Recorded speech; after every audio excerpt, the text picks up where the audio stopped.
Hey, it's my birthday today. You might be a little busy with Valentine's Day, but this is my day. My day. Now enjoy the video. Your name is Killiam Billiam. Your father was murdered by 5 people, and they also tried to kill you, but you had a pendant and survived. After 8 years of training, you will now go after them and kill them. Billiam. This quest takes you to 5 locations: the squats, the club, the museum, the tower, and the sanctuary. And if you die along the way, your pendant will allow you to rise older, but wiser. This is basically the whole story, and it's told to you through gameplay, which I really like. I get really bored when a game keeps throwing cutscenes at me again and again, and that doesn't happen here. You open the game and get going right away, and you play the story, you don't watch it. There are cutscenes, but they are really short and sweet. Okay, now to the fun part. The squats, the first level, seems to be designed to just make you feel awesome. I play that level and I feel like I'm the goddamn Kung Fu Ninja Warrior, just beating ass, and the attacks are amazingly choreographed and have such great weight to them. And going through level 1, I was like, yes, this is everything I dreamed of, and I'm so good at it by default. But then you get to the club, level 2, and the game smacks you down and says, actually, you suck balls at this video game. And this was the point where I started googling, just trying to find the exact details of how everything worked in the game. How to parry perfectly, how to dodge better, and what moves are good. And that didn't really help much. Because if there is one sentence that perfectly sums up Sifu, it is practice makes perfect. But before we begin the road to mastery, we must first understand ourselves. As the wise blind monk said, master yourself, master the enemy. You have light attacks and heavy attacks, and like any fighting game, it has combos.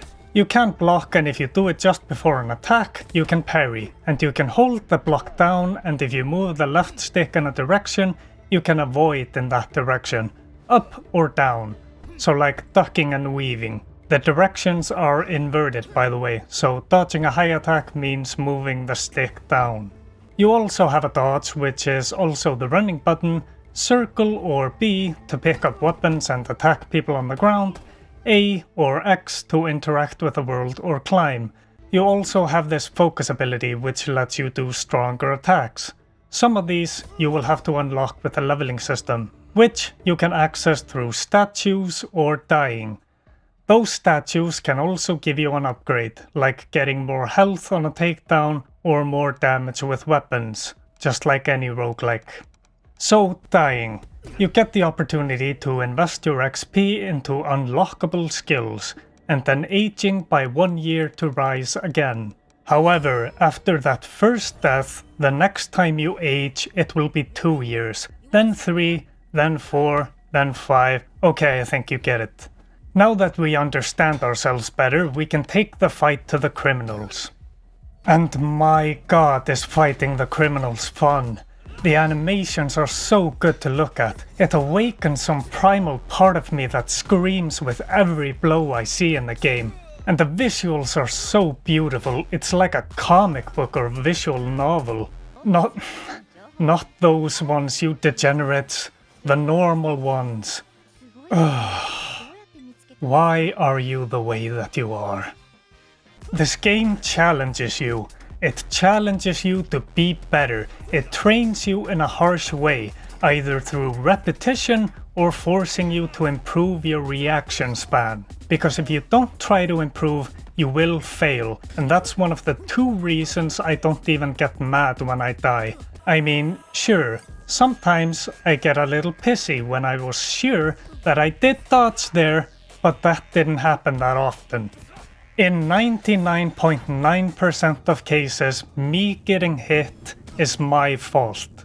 And the other reason I don't get mad is because, well, I'll be like, Ooh, that kick he took me out with looked cool. Is this game training me to be a masochist? I'll just ignore that concerning thought and move on. The combat is tough, but extremely satisfying when you start doing good. You know that feeling when you beat a hard Dark Souls boss or a Sekiro boss? Yeah, there's plenty of that here. There are ways to cheese bosses, of course that isn't as satisfying, but you have that if you just cannot get a boss done. Speaking of Sekiro, Sifu really reminds me of Sekiro because of the heavy focus on parrying. I feel like I had the same approach to both games, just trial and error and slowly dedicating the parry timings to muscle memory. God, it's good. It's also fun to watch. I've been watching this guy, Dan Allen Gaming, speedrun the game, and I just can't look away. It just looks so good. Kuzemek also made a no-hit speedrun, which is just amazing. Let's say I finish level 1 at age 27. Then I would start level 2 at age 27. And in my playthrough I ended up going through the same level again and again until I got it done at an age that was acceptable to me. Every time I would do a level again, I would do it better and better and better. And I found that journey of repetition and mastery really fun. I even started going into levels with different goals in mind. Like, this time I'm gonna try to dodge more, or this time I'm gonna try to parry more, or focus on applying this one skill I unlocked. The gameplay is amazing, and a love letter to kung fu movies and movies like The Raid. Complaints. Right, I'm supposed to have one of these. Hold on, I'll think of something. Right, okay, I got it. The camera. Sometimes I can get into an awkward spot and I will end up not seeing anything because the camera is in a wall or pushed up against me or something. But that can also be thought of as my fault for not moving the camera or for not repositioning. But the camera does a good job of automatically moving around so you can see. Also, the second boss, his low attack doesn't exactly look like a low attack because of how tall he is, which has led me many times to dodge up instead of dodging low. Oh, another complaint. It's on the Epic Game Store. Ew. Epic Game Store, ew. This is a great video game, and it has a focus on being this one thing. And Sloclap clearly spent the development time meticulously getting it right, and also taking lessons they learned in Absolver and applying them here. There are 5 levels, and while that sounds small, I'm pretty happy with that because of how well crafted they are. And they're interconnected. You can find stuff in later levels that can make earlier levels easier. And it feels like level 2 and the third boss are substantially more difficult than anything else in the game. Like, I finished the 4th boss in my first try. She was just nothing compared to the previous 2. But that may be down to me just getting better at the game, but even returning now to level 2, I struggle a bit. I recommend Sifu, and it's probably gonna end up high in my top 5 games of this year. Probably number 3, because Elden Ring is probably gonna be amazing like the other Souls games, and Total Warhammer 3 is probably gonna make me disappear for 3 months. Total Warhammer 2 was like crack to me. Or, well, it's like my nicotine addiction. I've quit nicotine at least 18 times at this point. Oh shit, the score.